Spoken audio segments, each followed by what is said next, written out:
Choice of a person, if you're going to choose someone, it has to be done in a power of attorney for personal care, and that's a legal document. If a person doesn't have a power of attorney for personal care, then you go to the hierarchy that's set out in the Healthcare Consent Act. And if you have that nice, the tool that I had showed you before, that has the hierarchy set out in it. Everyone in Ontario has a substitute if they're not capable. If they don't have anyone on the list, it goes to the public guardian and trustee. So you always have to get consent if a person's incapable, but it may be to the public guardian trustee if there's no one else.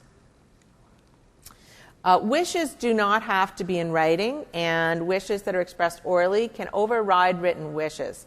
So people do change their mind. Later wishes always override the earlier ones, no matter how communicated. So we have run into situations where we've had people call us, long-term care homes call us and say, you know, Mrs. Smith signed a directive and she said she didn't want X, Y, or Z, and you know, now she's, you know, now it's different. We think that maybe she should go to the hospital or whatever it is. We ask, well, is she capable? Oh, yes, she's sitting right beside me. We said, well, then don't look at the piece of paper. You have to talk to her and get her consent now. What does she want now? Wishes do change depending on health conditions. And, you know, it's not possible to anticipate any given illness or medical condition. So when you do have those tick boxes or documents, really it's the conversations that is important. It's not to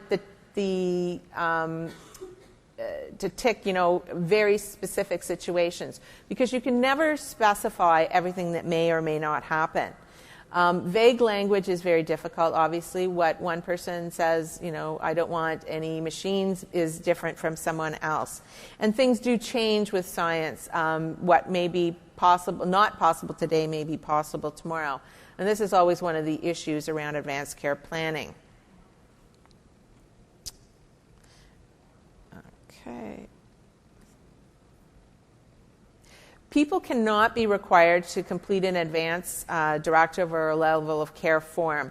And that's another thing that we often get when people are going into long-term care. One of the first things that happens is they're provided a package. It includes a document that says, you know, a level of care document that says you must choose one of these 3 levels on admission.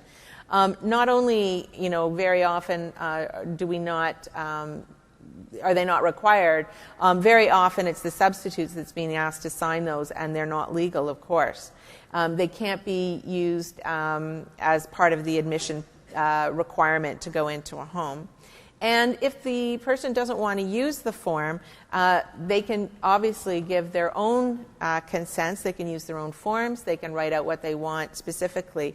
It's very difficult, and the, you know, level of care forms that I have seen generally try to lock people into some very specific things that may not be really what they want. One of the things that's new under the new Long-Term Care Homes Act is the issue of regulated documents. And an advanced care plan or any kind of consent actually is now a regulated document. So it has to comply with the regulations and has to be certified by a lawyer. So if you are using some kind of level of care document, you actually have to have that certified by a lawyer. And as a lawyer, I don't know what that means, so good luck. The legislation says that you can't you can't prevent someone from revoking a consent or not consenting to something. So consent is always up to the person or their substitute.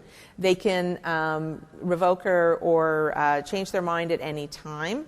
And that's another thing that we often get, is people being told that, well, you have to consent or you're going to have to leave. And the legislation makes it quite clear that that's not allowed anymore. It wasn't really allowed before, but it's made it very clear now.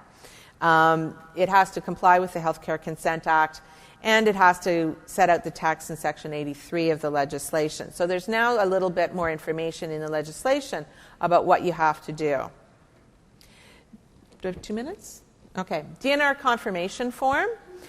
This is another document that you probably run into. It's a Ministry of Health form. This is basically a confirmation of a consent that's resulted from a discussion between the healthcare practitioner and the patient or their substitute. If a person goes to hospital in an ambulance, the ambulance personnel must resuscitate because they're not regulated health professionals, so they can't make decisions about whether it's appropriate or not. So the law basically is that they have to resuscitate. Many people felt that wasn't appropriate, so they have these specific documents that are pre-printed forms, and they have numbers on them. And if the person does not want to be resuscitated, if they go into arrest in the ambulance, those documents can be signed, but they should be done after the decision with the health care practitioner, obviously, and the person. They have to be. And a substitute can consent to those because they would be based upon the person's condition. The advanced care planning wishes speak to the substitute, and a healthcare practitioner gets a consent, and I think that's a very important thing to think about. There are specific rules with respect to how a substitute makes their decision, and those are set out in the legislation. I'm not going to go through those, but they're basically you have to comply with the wish or best interest test. The substitute interprets the wish of the person. It's up to them to interpret.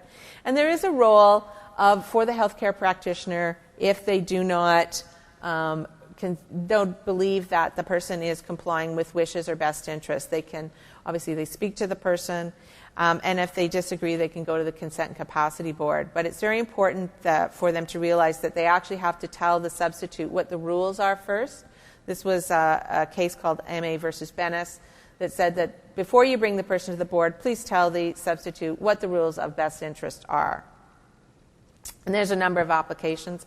The only other thing is that if you're using the EMDS-RI, this is just some information for you, that some of the information on it now, with respect to who is the substitute, is not correct. We're working with them to try to get that changed to reflect Canadian law and Ontario law. But what you see here is not necessarily correct, and this is sort of the information that we're looking to make it correct. Thank you.